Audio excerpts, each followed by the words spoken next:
Hello and welcome. My name is Miss Heard with Miss Heard Song Lyrics Podcast. This is our season 4, episode 180 show, and it's our first ever Tommy Tutone. The Miss Heard song lyric is, "Damn it, Jenny, who can I turn to?" And then the correct lyrics is, "Jenny, Jenny, who can I turn to?" Well, if you haven't guessed it yet, it's the famous 867-5309 Jenny by Tommy Tutone. So let's dig in because there's a lot to dig in. So anyway, I'm really excited to do this episode 180 because this song is one, of course, that every time I hear it, it brings me back to childhood, obviously, from the 80s, being an 80s kid. But just last week or the week before, my friend Mikey sang the song at karaoke. And this is the first in a long time where not only is it a misheard song lyric, but on the karaoke screen itself, the video, it was also miswritten. So it actually showed "Damn it, Jenny" instead of "Jenny, Jenny." So you'll see that on the graphic that I'll include with the podcast episode 180. But it's hilarious. So I'm like, I got to do a story about this. So let's talk about more about the song. Who is Tommy Tutone? Is it a person or is it a band? That I did not know. So 867-5309 Jenny is a 1981 song written by an Alex Call, Jim Keller, and performed by Tommy Tutone that was released on the album Tommy Tutone 2 on the Columbia Records label. It peaked at number 4 on the Billboard Hot 100 chart way back in May of 1982, and then number 1 on the Billboard Hot Mainstream Rock Tracks chart in April of 1982. So about 31 years ago now? Oh boy, God, it's old. All right, so who is Tommy Tutone? Is it a person? No, it's actually a band. I, for many years, thought Tommy Tutone was the name of the actual singer lead guy, but it's not. You'll know what it is in a minute. So it's an American power pop band known for its hit that we're talking about today, 1981, 867-5309 Jenny. And like I said, where it peaked at number 4, but it's considered a one-hit wonder. So for many who don't know, one song made it good, and then, all the other songs they've written since then did good, but not as big as this. I want a one-hit wonder. That's all I want. And then I can just live off it for years, right? It did reach a top 40. They did have another song called Angels Say No that was in the top 40, but never close to where 867-5309 Jenny is. And like many, I had assumed that Tommy Tutone was the name of lead singer Tommy Heath. So who is Tommy Heath? Well, Tommy Heath and Jim Keller founded the band back in 1978 with a bassist by the name of Terry Nails. And I guess Terry Nails played with Steve Jones, Ozzy Osbourne, and Heath acting as the lead vocalist and rhythm guitarist, and also played keyboard sometimes. He's very talented. Jim Keller played lead guitar, and Terry Nails played bass, providing supporting vocals. Heath and Keller were the only constant members of Tommy Tutone during the band's heyday, and the lineup had a lot of different cast of characters from bassists to drummers.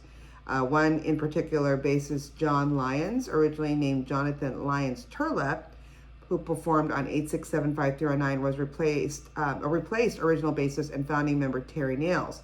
However, Lyons was soon replaced by a Greg Sutton, later Peter Costello, and more recently Jimmy James. So I'm telling you, there's a lot of, it's a revolving door of folks, but the constant is Tommy Heath and Jim Keller, okay? So from 2001 to 2010, the band consistently had Heath, James, Greg Georgeson, I think that's how you say his last name, guitar, and Andy Gauthier on drums. So, all right, we're about to sneeze here.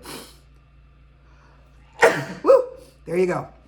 What happens when you're taping live. Okay, so let's talk a little bit more about Thomas Heath, or Tommy Heath. He goes by the name, or was given the God-given name of Thomas Allen Heath. He is also, of course, known being the lead singer, rhythm guitarist for Tommy Tutone, keyboardist sometimes, and of course for the song.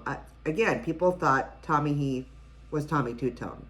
He was the lead singer in the band called Tommy Tutone, but it's not him being Tommy Tutone. So the question is, how did they get the name of the band? Well, the band was originally known as Tommy and the Tutones, T-U-Tones, and then they just shortened it and made it to Tommy Tutone, and then hence the confusion started from then on. Tommy Heath left the band after the release of their third album, 1983's National Emotion, and in 1994, Heath released the album Nervous Love under the Tommy Tutone name, but without any involvement of the original band members, which is interesting because whenever I've done any kind of stories of band members that break up and then they want to use the name, there's always some kind of suing involved because, again, the original members were not involved. But in this case, no. Just made another album in 94 and used Tommy Tutone. So, and then he originally, this is interesting. So the question is, where is he now? And I found out, I don't know if it's still correct, but the interweb has said that he actually moved to where I live, which is a town called Portland, Oregon, in the United States, in the state of Oregon. And he is a computer analyst and software engineer. For all we know, he could be retired. Who knows? He then married his girlfriend, Lisa Schultz, on June 9th, 2008, while on vacation in Lake Tahoe. So, Tommy Tutone, if you're in Portland, Oregon, we'd love to hear from you. And I'd love to have you on this podcast, and we can get more skinny on Jenny, or damn it, Jenny. All right, so another thing is in 2017, speaking of different additions to the band, they added a Steve Pfister, who worked with Lita Ford, Kiss Me Once, and Steppenwolf on guitar, and then Jimmy Jane switched to drums, and the band released the single My Little Red Book. All right, and then lead guitarist Jim Keller went on to become the director of Philip Glass's publishing company, Don Vagan Music Publishers, and he still performs in New York City. So that's Tommy Tutone, the band itself. So let's talk about, is there a Jenny? Was this Jenny made up? Well, the answer is yes and yes. So depending on who you speak to, part of the bandmates say yes, she existed, and some said, oh, she was made up. So let's get the story behind it. So lead guitarist Jim Keller was interviewed by People back in 1982, and he said, quote unquote, Jenny is a regular girl, not a hooker. Friends of mine wrote her name and number on a men's room wall at a bar. I called her on a dare and we dated for a while. I haven't talked with her since the song became a hit, but I hear she thinks I'm a real jerk for writing it. This is what Jim Keller said. And then on March 28, 2008, Tommy Tutone lead singer Tommy Heath stated on a WGN Morning News that the number was real and it was a number of a girl he knew. And as a joke, he wrote it on a bathroom wall in a motel where they were staying. We laughed about it for years, he said. So he's saying the number was real.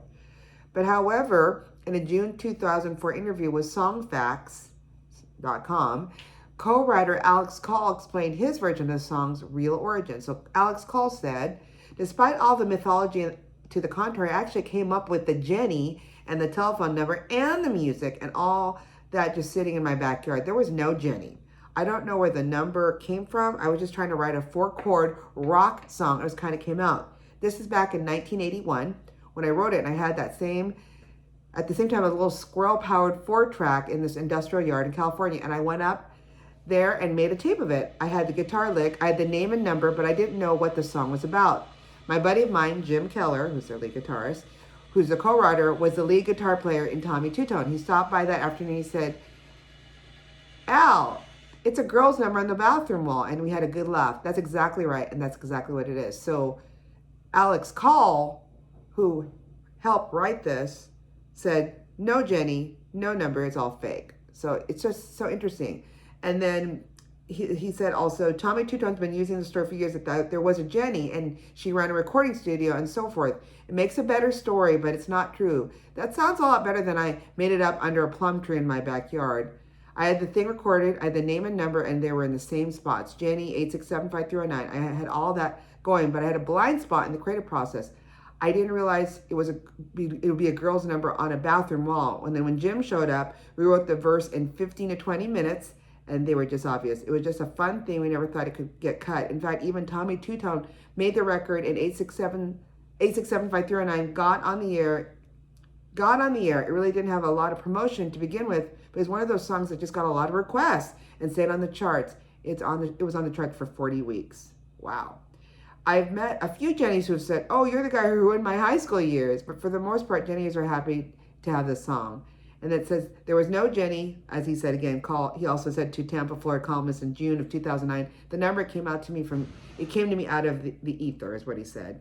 Now, then I'm going to see if there's any newer articles regarding this. So I found a Forbes online article dated back on January 14, 2020, it's pretty recent, from contributor Jim Clash, titled, Remember 8675309? Who was Jenny? We chat with Tommy Tutone. He should have said Tommy Heath, but anyway.